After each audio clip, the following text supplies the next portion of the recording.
Hey guys, Jake Carlson here, host of the Modern Leadership Podcast. Are you ready to focus on amplifying your leadership superpowers? Let's go! Good morning, my friends and fellow elite achievers. Welcome to Modern Leadership, the podcast where each week we sit down with authors, entrepreneurs, and leaders to explore their journey, diving into the ups, their downs, and ultimately the lessons they learned along the way. Our goal? To show that everything is figure-outable.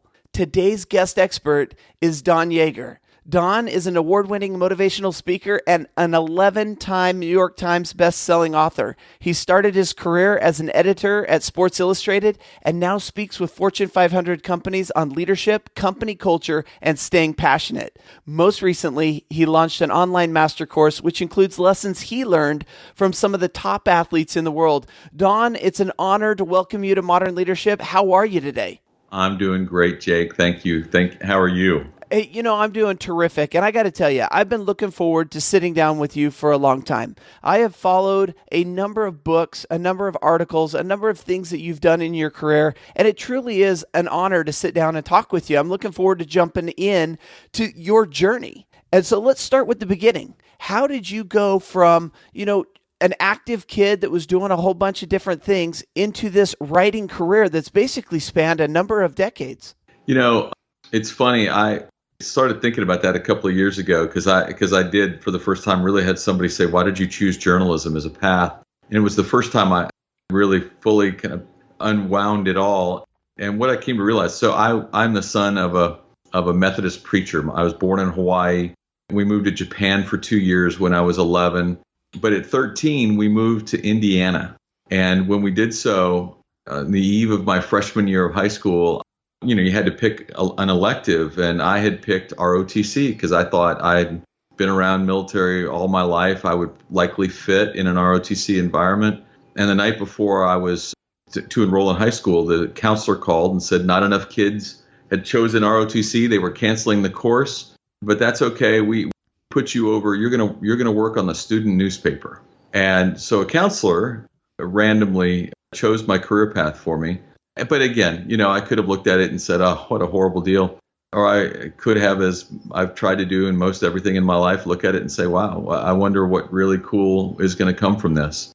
And I found a passion. I found that I love to ask questions, and that being a writer allowed me to express myself and express the stories of other people. And who knows? All these years later, what would have happened had ROTC made up, right? Right.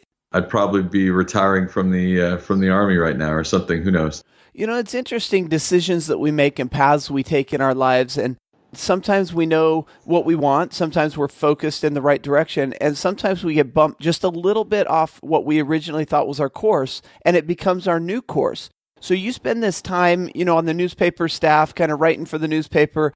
Obviously, you go on to study it a little bit more as you go through your further education. And then you find yourself at one of the most iconic, magazine companies, Sports Illustrated. And at the time, we're talking, this was when Sports Illustrated was it. Everybody was reading Sports Illustrated, right? Yeah, it was the peak of its powers. That was as good a time window. I had the good fortune to be there about 12 years, and it was about as good a run as you could have, and loved every minute of it. Well, this is where I want to dive in, because Sports Illustrated job gave you the opportunity to interact with some elite athletes, people that were just performing at the top of their game. And you could have gone in, got your information, gone back to your desk and written the article. But what you did is you parlayed that experience, those relationships, you developed them into friendships. And later on, you've worked with a number of these people on other side projects. So tell me a little bit about your thinking as you went into that, interviewing some of these athletes that were at the top of their game. I was always looking for, most everybody I had the chance to interview, many of them anyway, had been interviewed hundreds, thousands, tens of thousands of times previous to me. And so the greatest challenge you have in that environment is that if they've been asked the same question 100 times, the odds of them giving you something new and fresh when you ask the same question are really low, right? Sure. And so your goal, your job is to sit and say, before I get there, how much work can I do to study this person so that I might ask them a question or dig into a piece part of their history, their life, their journey that hasn't been asked. And if you ask a question that takes them in a different direction early in a conversation, they unwind differently than they do when they're in the conversation with most other people. So I made that my stock and trade. I did a lot of research. I was really well prepared for every interview I did. And in that process, I would always try to find that one place where I didn't, you know what, this happened to him, but I don't really read much about that. I wonder if I can go there. And sometimes it was a mistake. I mean, I realized that the reason there wasn't much written about it was either they didn't want to talk about it or it wasn't that big a deal. Mm-hmm. But most often, that extra bit of pre-work allowed me to establish a comfort level with the people I was talking to that made them realize, wow, this person invested in me. And that's what they usually don't see in people that are interviewing them. It's very interesting that you talk about this because I think today, in today's culture, fast forward to 2019, people are a lot more open. They're a lot more vulnerable. They're a lot more authentic than they were back in the beginning of your career. And what you're talking about is you were kind of on the forefront of the change of this culture where you were actually asking them to dive into topics that they weren't necessarily comfortable with. And I want to ask you kind of how you got yourself up as far as motivated or the confidence to kind of lean in there and ask these uncomfortable questions when you were face to face with some of these star players? Well, I think what gave me the confidence was this belief that I was there to help tell a story.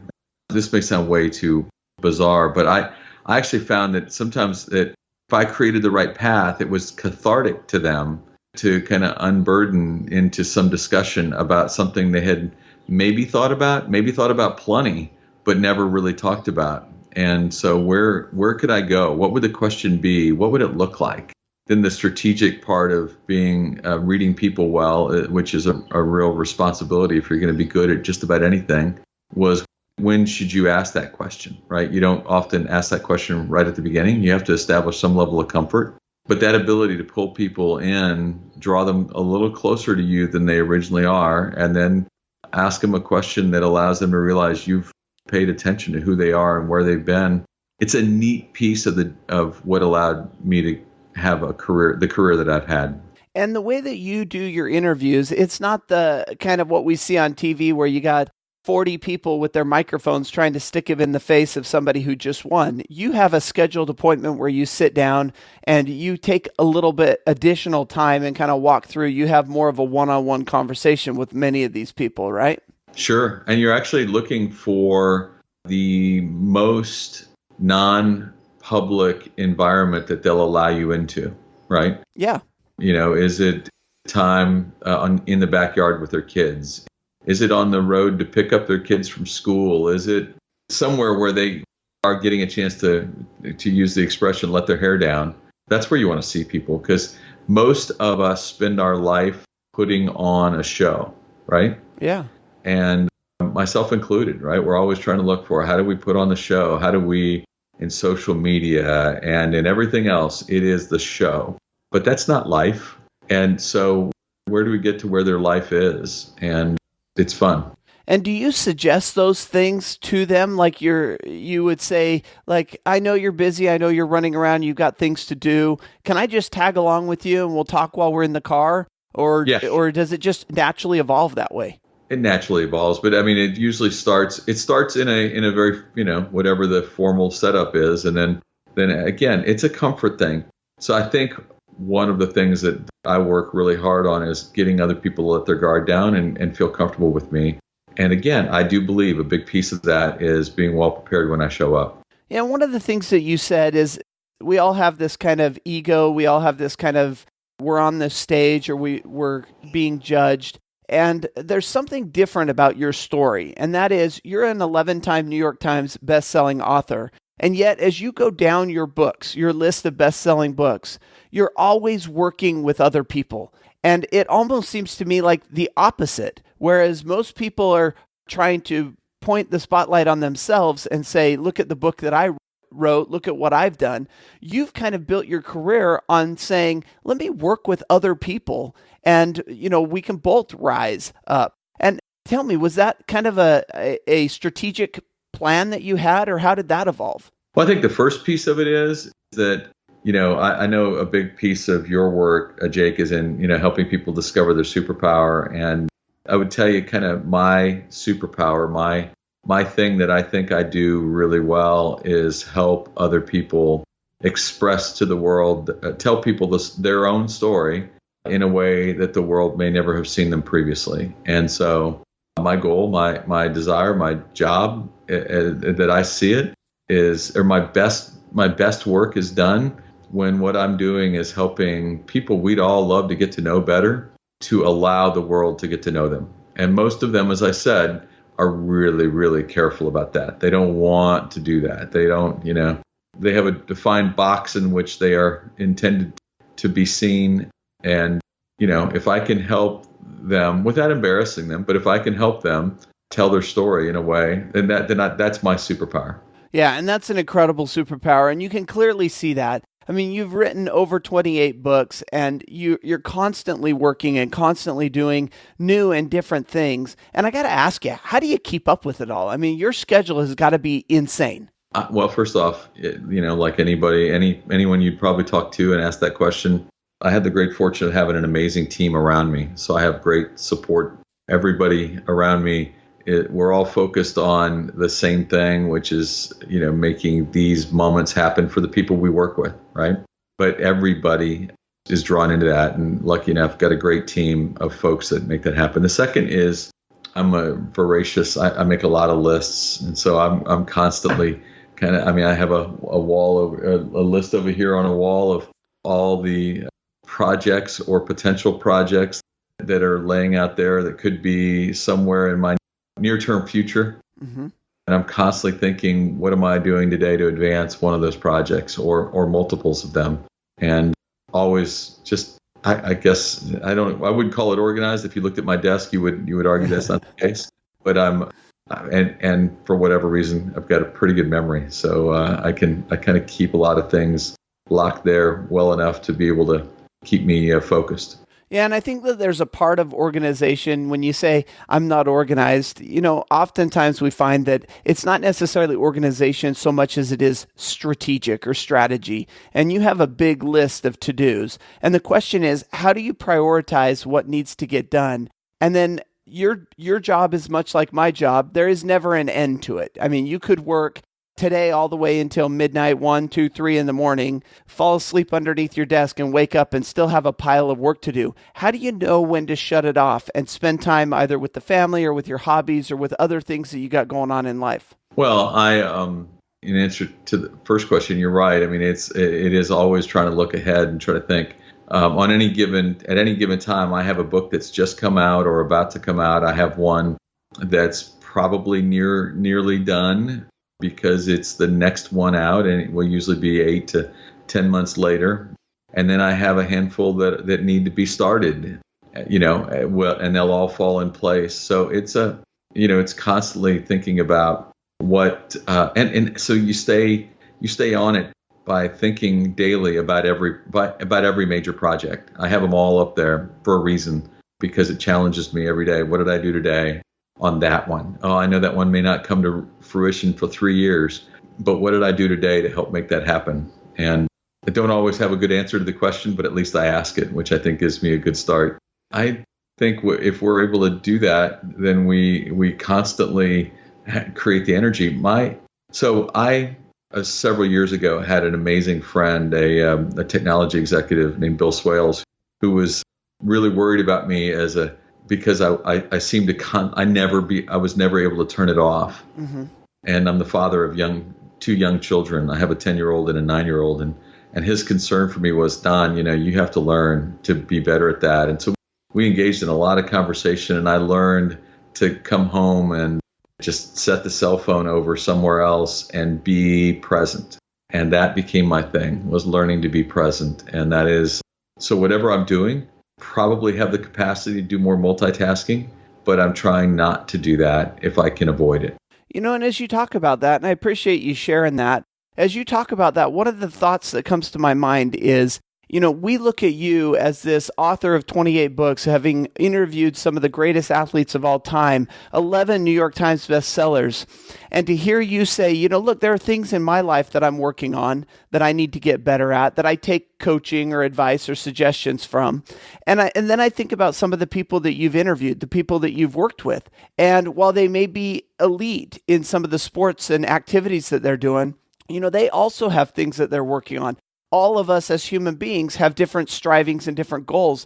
And I thought it'd be interesting if you could take us back maybe a handful or one or two people that you've worked with and seen kind of an evolution of them on a personal level as you've kind of worked with them on their sports writing. Sure. I mean, I think it is, the one that jumps out to me is a young man whose book I authored a few years ago named Warwick Dunn. He was an NFL football player. But when he was 18, his mother was shot. His mother was a police officer and shot and killed in a robbery at a bank. He got to the NFL and he was battling depression. But in the interim, he continued to work on behalf of his mother. He started buying homes for women like his mother. Actually, I think he just recently bought his 165th home for a single mom. Oh, wow. But the guy's amazing. But his battle to learn how to manage his own depression and other challenges for himself made him somebody that ultimately I was lucky enough to write a book with. And just watching his journey, I mean, here's one of the great elite athletes of our time, one of the best football players of our generation, and yet constantly in the development of himself, whether it was a personal challenge or whether it was something he was trying to manage in his own relationships. And just, you're right. I mean, you see, we all want to fantasize that everybody else has it really easy, right? Because that's what makes them special. That's what allows them to post big numbers, right? And whether that's number of books or number of yards rushed. And the truth is that all of us are in the grind. Some of us enjoy the grind more than others. Yeah, and as I was preparing for this interview, one of the things I found interesting, and Don, I've read your books, I've followed you through Success Magazine and through some of these things that we talked about before we hit record. One of the things I didn't know about you is that you've written quite a number of political books, historical political books. And so tell me a little bit about that transition from sports and sports writing, which is kind of how you built your name and reputation, to this evolution to writing some more on politics, and now ultimately to doing more of this motivation, passion-seeking hard work that you're doing with what you got going on today. Well, the books are really the historical nonfiction looks at American political figures. So that happens to be, there are three of them so far. And I partnered with a friend of mine who works at Fox News named Brian Kilmeade. And Brian and I just took on, Brian had this idea and he was looking for help kind of organizing and writing it. And it was around George Washington and the 6 spies that helped him win the Revolutionary War. And so I agreed to be his partner in that project. It did well enough that they asked us to do a second one. And we looked at Thomas Jefferson and his battle with the Muslim pirates of North Africa. And next one was Andrew Jackson in the Battle of New Orleans. And it was a fun ride. We've had a really great time. We've written 3 books of which I'm very proud. And now I think there may be another chance. Brian might write another one. I've done my piece in it, but it's been amazing. Yeah, and it's kind of fascinating as we look through kind of the way that life evolves and life changes, and we kind of go down this path and we meet people along the way that give us opportunities to use our talents. And so now you're doing a lot more one-on-one coaching. You're doing a lot more group coaching. So tell us, what are you up to today? Well, so in this shift after Sports Illustrated, I took an early retirement from there, and I write 1 book a year. I do about 60 to 70 corporate keynote events all around the globe, which is pretty awesome. And then we set out last year to really go to work on building. We were looking to try to continue to teach lessons of high performance. What were we learning from great winners? In a more virtual setting. And so we actually built our first ever master course, an online learning environment in which kind of at a self-pace, people can can learn some of what I've learned from working with these great winners. So it's constantly trying to evolve and look and share and help other people grow, as I believe I've been able to grow through relationship. Well, give us a sneak peek. Tell us about one of these elite achievers that you've worked with that you profile in this course, and kind of what we could learn by going through this. Sure. So I will tell you, maybe one of my favorite lessons in the course came from, I spent 12 years working with John Wooden. Sure. UCLA.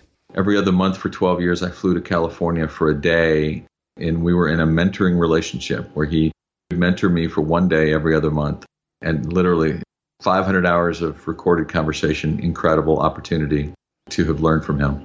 And he talked to me a lot about the idea that you will never outperform your inner circle. That if you want to look at what your capacity for greatness, for success is, you look at the people you have give your time to, because that's your inner circle, right? It's not who we want to give our time to, it's who we really do give our time to. And so he challenged me on a regular basis to evaluate that circle and ask myself, as I looked at every name on the list, are they headed where I'm headed? Are they going where I'm going? Or could they be anchoring me to something or someplace I don't want to be?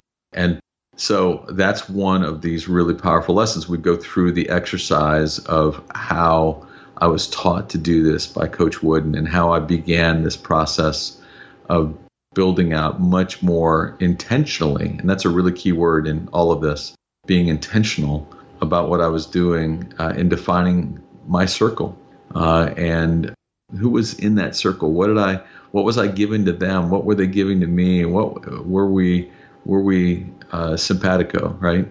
And so it's a lesson on the idea that the value of your associations will define is one of the greatest indicators of what you are capable of being, and challenging those who are taking the course with a great workbook and some other things to help them think through their circle and start applying the same evaluation tool that John Wooden gave me to make some of those decisions. And that's such an incredible story, and there's so much to unpack there. But what I want to ask you is, and I'm kind of going to put the golf ball up on the tee for you on this one, because I kind of think I know where you're going to go with it. But what was in it for John Wooden? What was in it for Coach Wooden to spend 12 years, every other month, one full day sitting down with you? What was in it for him? So what Coach actually argued was that if you agree to mentor someone else, and it's someone that you should be mentoring, just in the questions they ask and the challenges that they present to you, even if what they're seeking is your wisdom, there is no doubt you will grow as well. And so he believed that even though I was clearly the junior in the partnership, that the work I was putting in prepping to be there with him, and the questions I was asking him, and the things that he was sometimes having to go back and imagine for himself, like, why did I say that? Why did I do that? As he broke down things, he believed he was in a constant growth. And right up until we met for our last time a month and a half before he passed at 99 and a half years old. So he was one who just loved growth, and he believed that the day you stop growing is the day you die. And so he thought as he was helping others, he was growing himself. And I think that's a huge lesson, and I appreciate you going down that path with us a little bit, because you're absolutely right. I mean, you can't stop, or Coach Wooden in this case is absolutely right. You can't stop learning, you can't stop growing, and I think there's such a great lesson to be taught here, to be learned here, and that is, it doesn't matter if you feel like you're the leader with all the knowledge, bringing people around you that are striving for greatness, that are working hard on excellence, you still have the opportunity to grow and learn. Now, Don, this is the Modern Leadership Podcast. This is a new look at leadership, which is much more open, authentic, and focused on this mentoring relationship, this working in teams relationship. And I think that is a great way for us to kind of end this segment and move on to our next segment of the podcast, which is learning from leaders. Find out a little bit more personally about you. Does that sound okay? Absolutely. All right. So our first question in this section is the book currently on your Kindle or bedside table. What are you reading these days? So I'm going to go ahead and put a plug in for the idea that as an author guy, I'm not a Kindle guy. I'm going to be really honest with you. I love the feel of paper. I love actually holding a book, and so I have just stacks and stacks of books everywhere, and I'm always reading something. But the book that I'm currently engaged in is my friend John Maxwell has a new book called Leader Shift, and I was fortunate enough he handed me one of the very first box that arrived at his house, and I had a chance I've been digging into it because I love the entire concept that as leaders we cannot be in a static mode. We have to constantly be moving and progressing from one stage or phase or into a next, and when that next might be different for each of us, but what are those? What is our willingness and our capacity and our flexibility to be willing to lead or shift? It's great to hear you talk about John Maxwell. As I look at the leadership mentors that I've had in my life, and they've been mentors from a distance, through their writing and their research and the different articles that they've put out. I put you and John as very similar as just machines when it comes to writing and putting out work that really inspires and drives people. And so it's wonderful to hear you kind of bounce off. I knew, of course, that you guys were friends and had worked together for a number of years. And so that's great. Thank you for sharing that. Our next question is your leadership philosophy quote or a mantra that you live by. So I stole this from John Wooden, but his phrase was, "Make each day your masterpiece." And what I love about that phrase is it sounds so simple, but it is so difficult, right? To make today a masterpiece, I have to have come into it well prepared. I have to execute on that preparation. I have to make sure I stay present constantly. There's just so many aspects of a masterpiece day that if you work on being and doing that, as Coach said, you string a few of them together, you get a masterpiece week, and most people don't get to live one of those, right? You do a couple of those together and a few of those together, and you get a masterpiece month. I mean, well, isn't it amazing? But most of us want to live a masterpiece life, but we don't want to work on having a masterpiece day. And that's what, so that's why that's my phrase. Yeah, I love that. I'm going to have that hanging on my wall right in front of me here moving forward, because I love this concept of masterpiece. You don't fall into a masterpiece. You don't sit down and create a masterpiece in 10 minutes. It's something that you work at constantly. I love when people are, an overnight success that took 15 years or 20 years to build up to it. And I think that's what a masterpiece is. And that's what people come to see or come to hear or come to be a part of. And so I love that. Our final question then is the book that you most often recommend or gift to friends, family, or colleagues. So again, I'm sorry, I got to go back to Maxwell. Yeah. But it's a book that he wrote a few years ago called Intentional Living. And I love it because, again, it gets to that word that I talk about, which and what you just referenced. It's that idea that we often talk about doing the right thing, but bringing intention to everything we do is really the defining line between good and great. One of my favorite words, intention, intentionality, and I think something that we as leaders need to put at the forefront of our attempts, of our efforts, and that is being intentional in everything we do. I often hear people say, hire slow, fire fast, and I've changed that to be hire intentional. Bring people around you intentionally. And Don, what we talked about is when it comes to your inner circle, be intentional about who you're going to surround yourself with. Because as the great Zig Ziglar used to say, you become part of what you're around. So surround yourself with the good, the clean, the pure, the powerful, and the positive. Or surround yourself with people that are going to push you to be the best version of yourself. And Don, I look at our time and we are out of time. But before we let you go, any last bit of advice, and then tell us, how can we get involved in this master course you've got going on? Well, first off, last piece of advice, and obviously if somebody has listened through this entire process, they're already on this path. But I think it's seek feedback and grow daily. People, we say around our office, feedback is the breakfast of champions, and champions eat daily. And so we're looking to seek those things, and I would encourage everybody to do that. And staying in touch, I love it. DonYaeger.com. I think in your show notes there will be a link, actually even to a special that we're going to do as a result of people listening on your podcast here, for those that might be interested in some kind of an ongoing growth model, and that this online course. So I would love it. I would love to be engaged with some of your listeners in these topics for many years to come.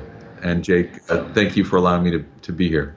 It's absolutely been my pleasure, Don. And we, of course, are going to link all of this up on the show notes. We're going to send people your way because people need to be involved in what you're doing. You've got great books. You've got a great career. You've got great inspiration. You're a great leader. Thank you for coming on the Modern Leadership Podcast and being this week's guest expert. All right. Jake, appreciate you.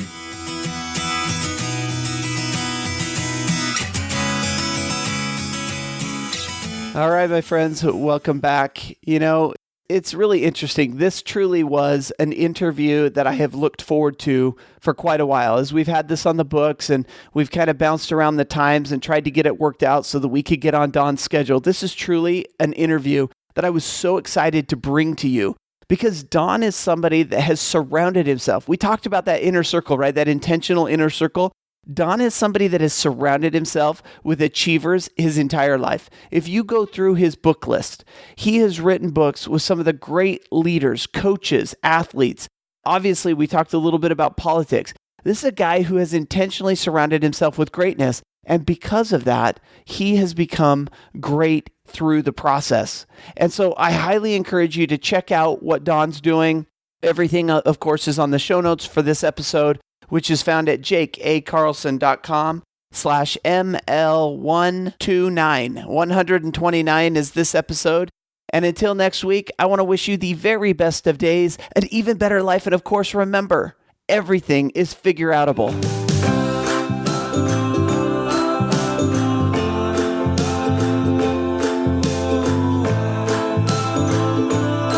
Thanks for listening to the Modern Leadership Podcast. You can find me on Facebook at Speaker Jake, on Twitter at Jake A. Carlson, and of course the website, jakeacarlson.com. See you there.